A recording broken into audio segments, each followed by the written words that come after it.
Kaixo, gu Javier eta Inbran gara eta Bengoetxe Institutuan ikasten dugu. Gaur zer da maitasuna liburuari buruz hitz egingo dugu. Elkar argitaletxeak argitaratutako liburu hau Miren Agur Meabek idatzi du, eta Konseta Probantxak marrazkiak egin ditu. Agur Meabe Lekitxon jaio zen, eta irakasletxa eta euskal filologia ikasi zuen. Gainera, haur, gazte zein helduentzako liburuak idazten ditu.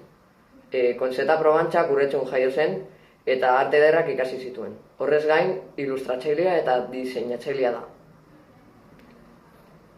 Liburua bi ataletan dago, eta bakoitzean maite minduta dauden bi gazteen sentimenduak eta maitasunari buruzko iritziak adierazten dira.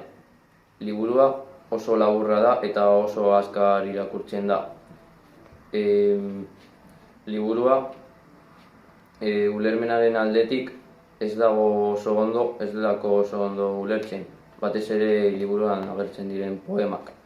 Guri ez zaigu asko gustatu, interesgarria ez delako eta ez delako ulertzen, baina originala iruditu zaigu bi ataletan desberdinduta egotea. Lehenengo bi arrazoiengatik ez dugu gomendatzen irakurtzea eta gainera oso txarra izateko